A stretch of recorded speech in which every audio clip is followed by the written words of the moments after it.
이런 기술이 미개한 고려에 있었을 리 없어 오만했던 중국 최고 문화유산 교수가 한국의 팔만대장경 앞에서 던진 말입니다. 세계 최고의 문화유산 전문가들이 믿기 힘든 광경에 말을 잃었습니다. 과학적으로 불가능하다 여겨졌던 일이 현실이 되었고 천년의 시간을 이긴 한국의 지혜가 세상을 놀라게 했습니다. 어떻게 한국인들은 현대 기술로도 따라잡기 힘든 이 기적을 만들어냈을까요? 그 놀라운 이야기를 지금 시작합니다. 저는 레이 채강, 영국 케임브리지 출신의 한국계 미국인 문화유산 보존 전문가입니다. 26세 하버드에서 고문서 보존학 박사 학위를 받은 후 현재 유네스코 문화재 자문위원으로 일하고 있죠. 베이징의 아침은 항상 그렇듯 뿌연 안개로 시작됐어요. 회의실 창문으로 들어오는 햇살이 먼지 속에서 희미하게 흩어졌고 저는 국제문화유산 보존 세미나 자료를 다시 한번 훑어보고 있었습니다. 세미나장은 각국에서 온 전문가들로 가득했고 그 중에서도 유독 눈에 띄는 사람이 있었죠. 중국 베이징대학교 문화유산학과의 왕리브이 조수였습니다.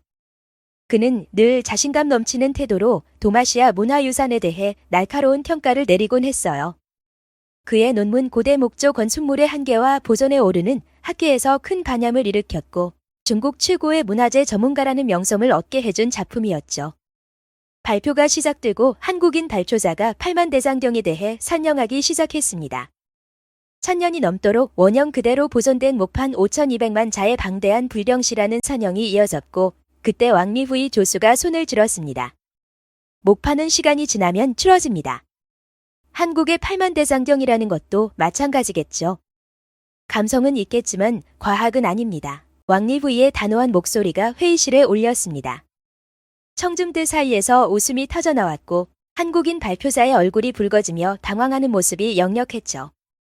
저는 사실 그의 말에 의문이 들었습니다.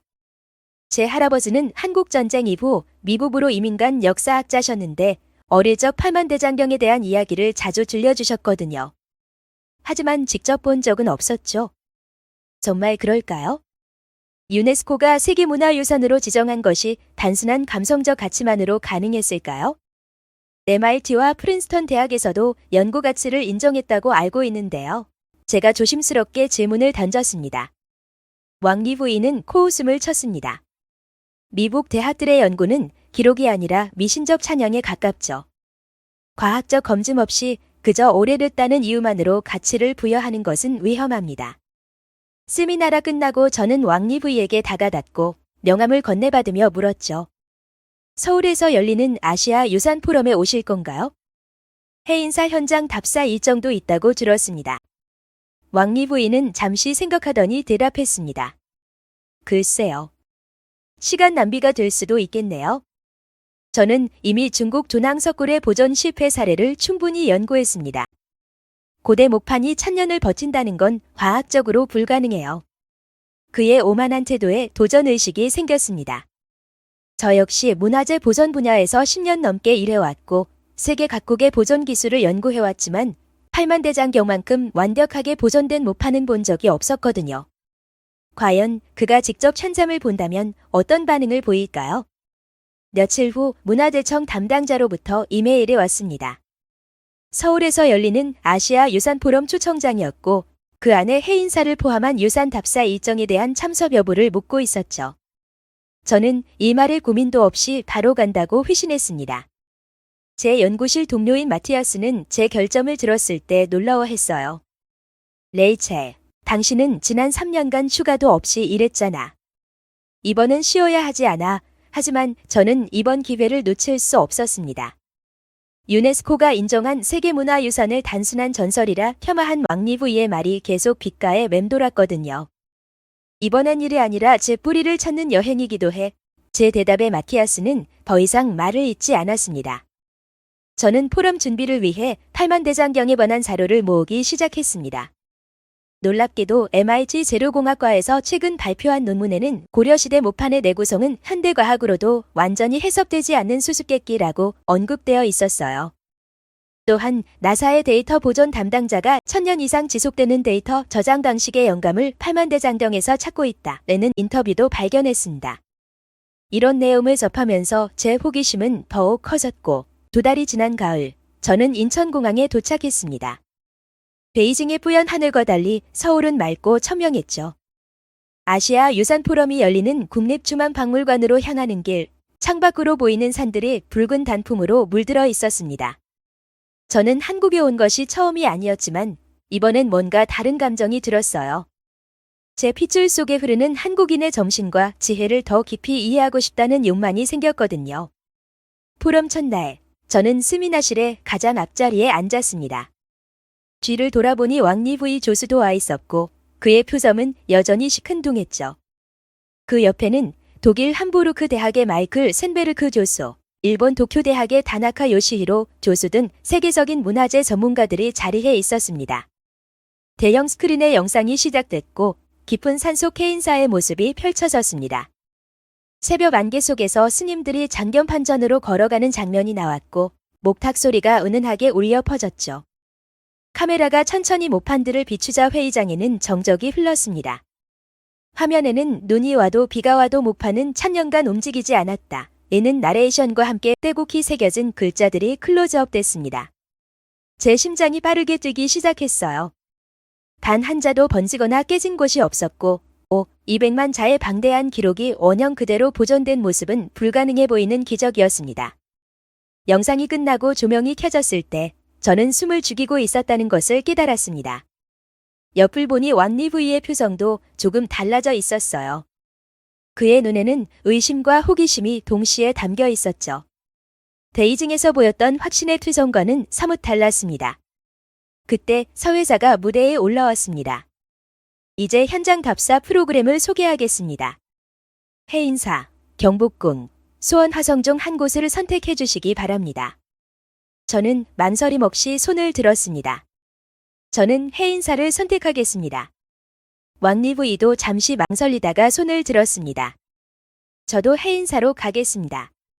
한번 보죠. 얼마나 대단한지. 그의 목소리에는 여전히 의심이 묻어 있었지만 동시에 진정한 호기심도 느껴졌습니다. 과연 팔만대장경은 과학인가, 전설인가?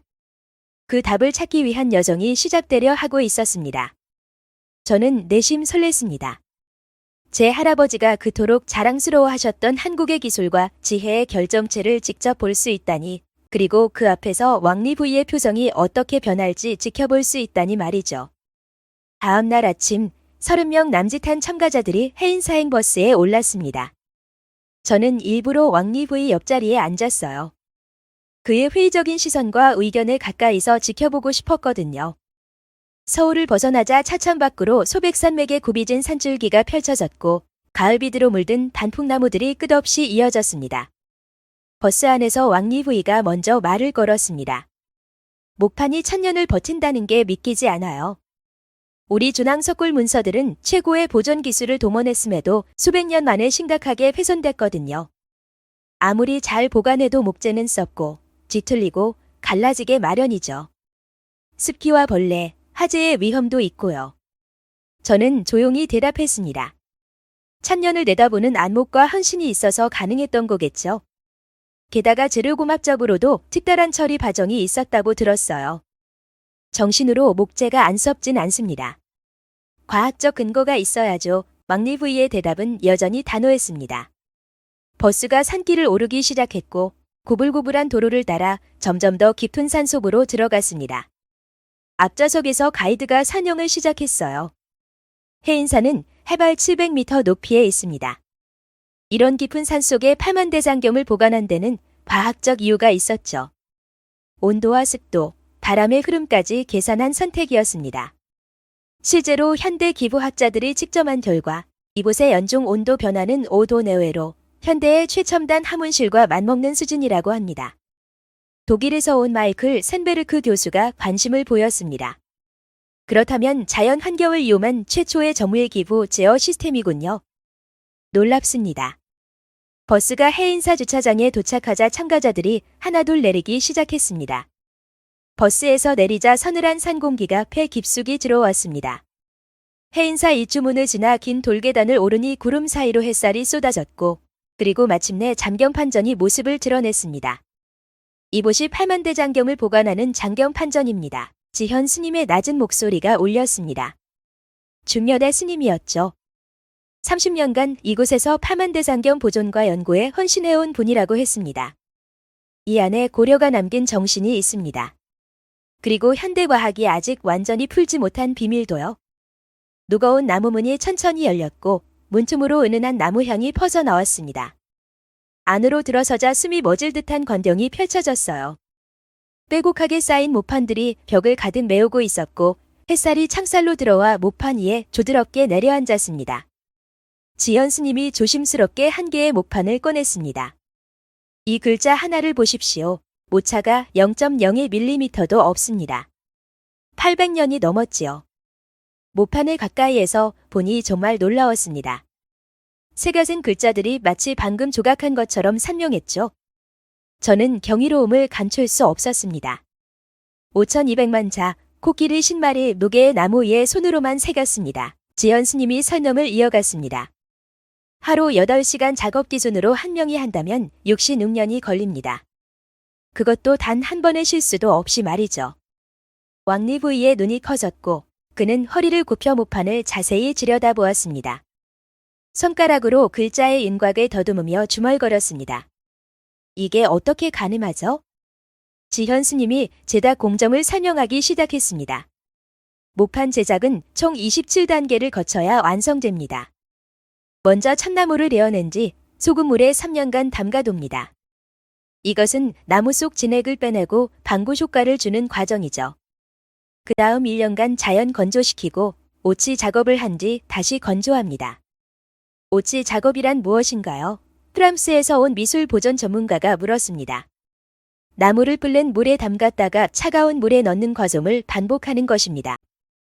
이 과정에서 나무의 세포가 안정화되어 수축과 팽창이 최소화됩니다. 현대 목재 고막에서도 이와 비슷한 방법을 사용하지만 고려시대 사람들은 이미 완벽한 비율로 이 과정을 수행했죠. 저는 놀라움을 감추지 못하고 물었습니다. 이걸 사람이 설계했다고요? 1000년 전의 말입니다. 그렇습니다. 고려인들은 1000년 후를 내다보았죠. 지현 스님의 대답이었습니다. 왕리 후인은 계속해서 모판을 살피며 침묵했습니다. 그의 투정에서 처음으로 경외감 같은 것이 보였어요. 베이징에서 보였던 오만함은 온데간데 없었죠. 이때 왕리 후이가 가방에서 정밀 기측기를 꺼냈습니다. 이제 과학적으로 검증해 보겠습니다. 그의 손에서 실외용 레이저 측정 장비가 은피드로 번쩍였어요. 최신식 디지털 계측기였죠. 지현 스님은 조용히 지켜보며 온화하게 고개를 끄덕였습니다. 마음껏 측정하십시오. 진실은 숨길 필요가 없으니까요. 왕리 부인은 여러 개의 모판을 무작위로 선택했습니다. 첫 번째 모판을 들어 올려 조심스럽게 측정대 위에 올려놓았고 레이저 빛이 모판 위를 천천히 훑고 지나갔습니다. 계측기의 디지털 화면에 숫자들이 빠르게 나타났다가 사라졌죠. 그는 두 번째, 세 번째 모판도 같은 단식으로 측정했고 그의 표정이 점점 굳어졌습니다. 평균 편차 0.08mm라니. 말도 안 돼요. 현대의 정밀 기계로도 쉽지 않은 수준입니다. 왕리 후이의 입술이 미세하게 떨렸고 그는 다시 한번 화면의 숫자를 확인하며 고개를 저었습니다. 일본에서 온 다나카 교수가 놀라움에 입을 다물지 못했습니다. 이 정도 정밀도라면 우리 글토의 목조 건축물보다 훨씬 뛰어난 기술이군요. 어떻게 이런 일이? 저도 놀라움을 감추지 못했습니다. 1000년 전 사람들이 어떻게 이런 초정밀 작업을 해냈을까요? 컴퓨터도 레이저도 없던 시대의 말입니다. 지현 스님이 우리를 장경판전의 다른 쪽으로 안내했습니다. 나무 바닥이 삐걱거리는 소리가 고요한 점적에 울렸죠. 이제 이 건물의 과학적 설계를 보시죠. 건물 구석구석을 살펴보면서 스님은 장경판전의 놀라운 환경 제어 시스템을 설명했습니다. 여기 바닥 아래에는 숯, 회가로, 소금, 모래가 정확한 비율로 깔려 있습니다. 습기를 조절하고 해충을 막기 위한 천연 방부 시스템이죠. 그는 벽면의 찬사를 가리키며 설명을 이어갔습니다. 바람길도 정교하게 계산돼 있습니다. 남쪽 참은 크게, 북쪽 창은 작게 만들어 사계절 내내 적절한 공기순환이 이루어지죠. 햇빛도 모판을 직접 건드리지 않도록 각도까지 계산해서 설계됐습니다. 현대의 항습 시스템과 같은 원리입니다. 독일의 마이클 조수가 감탄했습니다. 놀랍군요. 이건 현대 건축공학에서도 가장 핵심적인 패시브 디자인의 원리와 일치합니다. 하지만 1000년 전에 이런 정교한 설계가 가능했다니 왕리 후이의 경외감은 오래가지 않았습니다. 그는 잠시 침묵하더니 다시 의심을 표했어요. 정밀한 건 인정합니다. 하지만 이게 정말 의도된 과학적 설계인가요? 아니면 단순히 우연의 일치로 운 좋게 만들어진 결과인가요? 제가 봤던 중국의 역사적 목조 건물들도 뛰어났지만 대부분 수백 년을 버티지 못했거든요. 과학은 자연의 원리를 계산하고 신념은 그것을 끝까지 실천하게 만듭니다. 고려인들은 그 둘을 완벽하게 결합했죠. 지현 스님의 대답은 차분했습니다. 저는 창밖을 바라보았습니다. 산들바람이 불어와 장경판전 안을 자연스럽게 수환하고 있었어요. 정말 신비로웠습니다. 이 오래된 건물이 마치 살아있는 생명체처럼 자연과 하나가 되어 숨쉬고 있었어요. 지현 스님이 장경판전 옆 대나무 숲 앞에 멈춰섰고 가을바람에 대나무 잎이 사각거리는 소리가 들렸습니다. 스님의 표정이 잠시 어두워졌어요. 1984년 불이 여기까지 왔습니다. 지현 스님의 목소리가 낮아졌습니다. 산불이 해인사 전체를 집어삼킬 뻔했죠. 화염이 이 대나무 숲까지 밀려왔습니다. 저는 주변을 둘러보았습니다. 평화로운 숲에서 그런 위기의 순간을 상상하기 어려웠어요. 그때 어떻게 막았습니까? 제가 물었습니다. 스님들이 물동이로 불을 막았고 어떤 스님들은 불길 앞에 몸을 던져 막으려 했죠. 심지어 장경판전 마당에 엎드려 불이 오면 자신의 몸부터 태우라고 했습니다. 지현 스님의 목소리에 떨림이 있었어요. 독일의 마이클 조수가 충격받은 추성으로 물었습니다. 문화재를 지키기 위해 목숨을 걸었다고요? 놀랍습니다. 지현 스님이 스마트폰을 꺼내 사진 몇 장을 보여주었습니다. 이건 2019년 태풍 린닝 때 모습입니다. 요 화면에는 쓰러진 소나무들과 깨진 담장 사진이 있었어요. 주변 건물들은 심각한 피해를 입었습니다. 지붕이 날아가고 벽이 무너진 모습도 보였죠. 그런데 보십시오. 스크롤을 내리자 장경판전은 흠집 하나 없었습니다. 주변은 마치 폭격을 맞은 듯 했지만 장경판전만 그대로였어요. 왕리 부이가 사진을 자세히 들여다보며 물었습니다. 어떻게 이게 가능하죠? 주변은 다 망가졌는데 이 건물만 멀쩡하다니요. 이 건물은 비탈진 지형에 맞춰 설계됐습니다. 바람의 방향과 속기, 배수 시스템까지 모두 계산된 것이죠. 폭풍이 와도 바람이 자연스럽게 흘러가도록 만들어졌습니다. 멕시코시티의 지진 연구소에서도 이런 구조에 관심을 보였습니다. 지현 스님이 덧붙였습니다. 장경판전은 지진에도 강한 기초 구조를 가지고 있거든요. 내 모서리에 큰 돌을 두어 지진의 충격을 분산시키는 원리인데 현대 내진 설계와 놀랍도록 유사합니다. 왕리 부인은 건물을 다시 바라보며 중얼거렸습니다. 이 정도면 계산된 신중함이라고 불러야겠군요. 한 굽은 모판 하나도 이렇게 끝까지 지키는군요. 저는 잔변판전을 둘러싼 산세를 바라보았습니다. 1000년 동안 이곳을 지켜온 자연의 품이었죠. 그러나 그 자연이 때로는 위협이 되기도 했을 거예요. 산불과 태풍, 지진과 폭우가 수없이 이곳을 시험했겠죠. 역사 기록을 보면 조선시대에도 여러 차례 화재 위기가 있었습니다. 임진왜란 때는 왜군이 불을 지르려 했고 정유재란 때도 위험했죠. 심지어 이제간점기에는 강제로 반출하려 했지만 해인사 스님들이 비밀리에 모판 일부를 옮겨 숨기기도 했습니다. 지현 스님의 선영이 이어졌어요. 일본에서 온 다나카 교수가 불편한 기색을 보이며 자리를 잠시 피했습니다. 역사적 아픔에 대한 부담감이 느껴졌어요. 하지만 매번 기적처럼 살아남았습니다. 지현 스님이 말을 이었습니다. 건물이 살아남은 것도 놀랍지만 더 놀라운 건 사람들의 헌신입니다. 목숨을 걸고 문화유산을 지키려 했다니요. 무슨 이유로 그런 희생을 감수했을까요? 프랑스 전문가가 물었습니다. 팔만대장경은 단순한 모판이 아닙니다. 우리 민족의 정신이고 지혜의 결정체죠. 그래서 목숨을 걸고서라도 지켜야 했던 겁니다. 지현 스님의 목소리에 자부심이 묻어났어요. 왕리 부인은 침묵했고 그의 눈빛이 처음으로 깊은 경외감으로 가득 찼습니다. 과학자로서의 의심이 서서히 사라지고 있었어요. 해가 서산으로 기울고 있었고 지현 스님이 우리를 근처 작은 정자로 안내했습니다. 앉아서 쉴 수 있는 곳이었죠. 멀리서 저녁 예불을 알리는 종소리가 은은하게 들려왔습니다. 잠자불 옆에 둘러앉은 우리는 따뜻한 차를 마시며 이야기를 이어갔습니다. 고려가 무너졌을 때 이야기를 아십니까? 지현 스님이 천천히 말문을 열었습니다.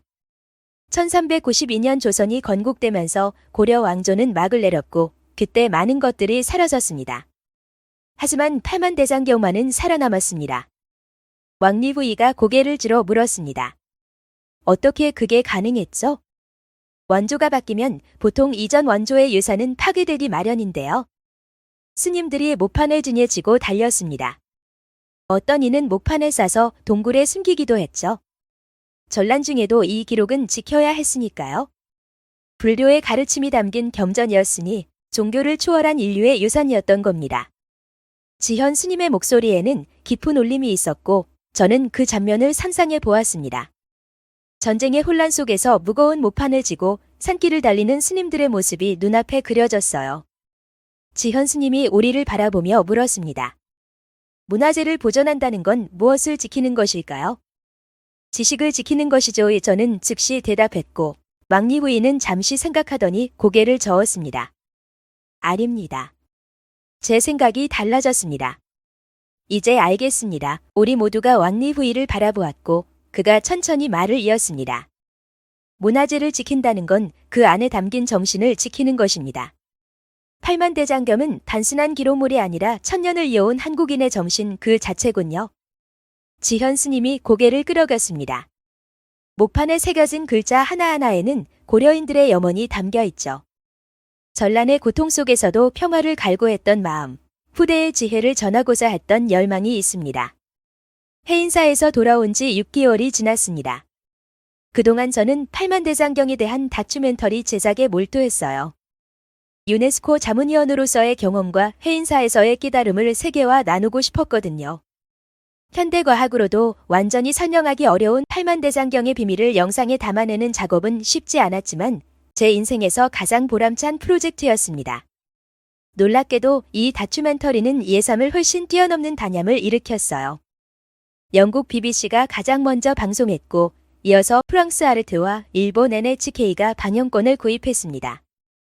미국의 PBS와 내셔널 지오그래피까지 합류하면서 다큐멘터리는 전 세계로 퍼져나갔죠. 가장 뜨거운 단음은 학계에서 나왔습니다. MIT 본과대학 건축학과에서 먼저 연락이 왔어요. 장경판전의 자연 친화적 설계는 현대 지속 가능한 건축의 모델입니다. 우리 커리큘럼에 포함시키고 싶습니다. 학과장의 이메일이었죠. 하버드 디자인 스쿨에서도 비슷한 요청이 왔습니다. 수동적 환경 제어 시스템의 점수를 보여주는 사례입니다. 우리 학생들이 반드시 배워야 할 내용이죠. 나사의 데이터 보존센터에서는 더 놀라운 제안이 왔어요. 우주 환경에서 장기간 데이터를 보존해야 하는 기술 개발에 팔만대장경의 원리를 적용하고 싶습니다. 공동 연구를 제안드립니다. 실리콘밸리의 한 스타트업은 팔만대장경의 보존 원리에서 영감을 받아 밀레니엄 스토리지라는 새로운 데이터 저장 기술을 개발 중이라고 했습니다. 1000년 동안 데이터를 보존할 수 있는 기술, 한국의 고대 지혜가 그 해답을 갖고 있었습니다.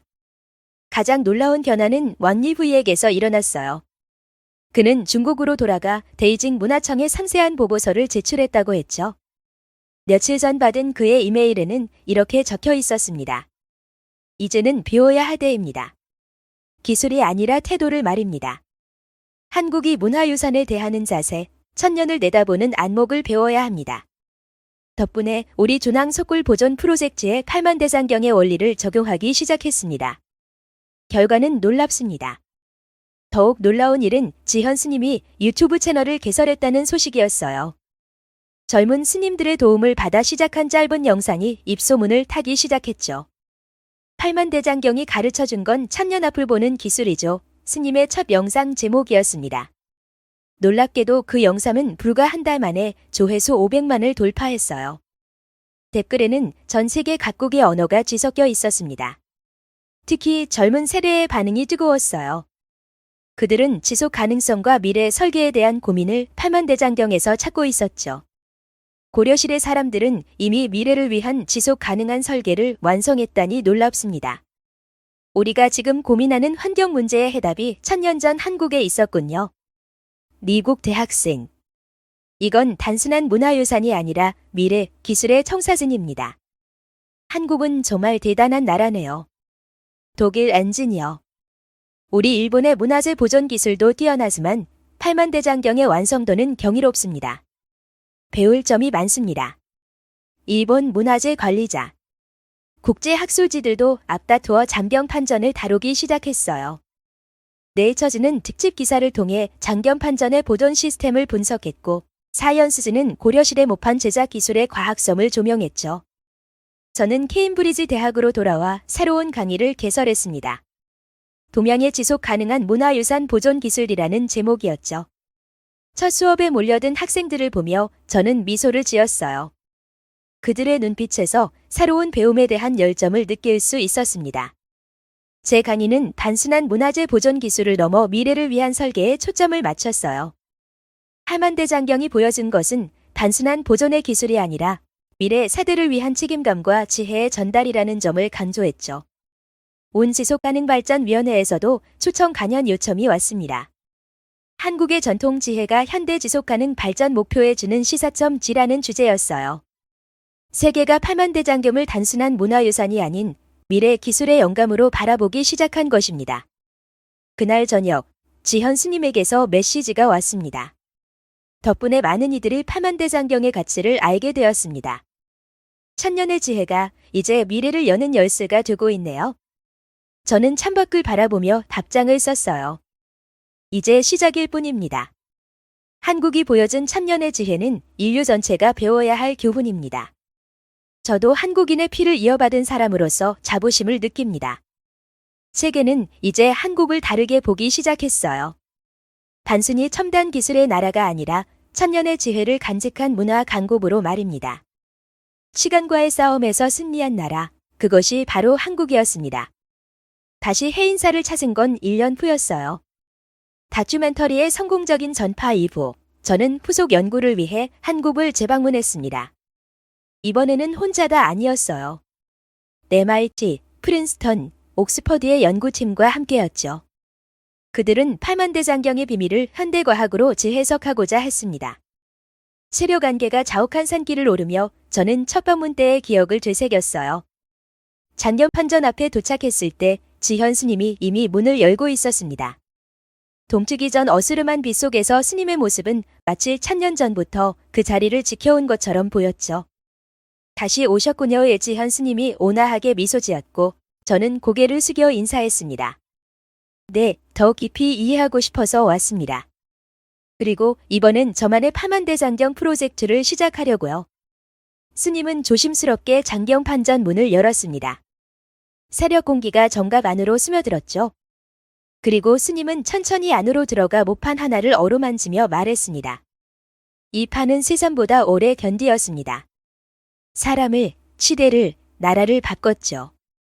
저는 스님 옆에 서서 모판의 글자들을 바라보았어요. 새벽의 희미한 빛 속에서도 각인된 글자들은 선명했죠. 번짐 없는 먹빛, 살아있는 나무의 결이 1000년의 시간을 품고 있었습니다. 오늘 우리는 1000년의 세월을 견뎌낸 팔만대장경의 놀라운 비밀과 그 안에 담긴 한국인의 정신을 함께 살펴봤습니다. 단순한 기술이 아닌 미래를 내다보는 지혜와 그것을 지키려는 헌신이 만들어낸 기적입니다. 세계가 이제야 주목하기 시작한 진짜 문화 강국 한국, 그 깊고 단단한 이야기들을 앞으로도 함께 만나보시길 바랍니다. 이야기가 재미있었다면 구독과 좋아요, 알림 설정으로 다음 이야기도 놓치지 마세요. 다음 영상을 클릭하시면 더 많은 해외 반응 사연을 이어서 보실 수 있습니다.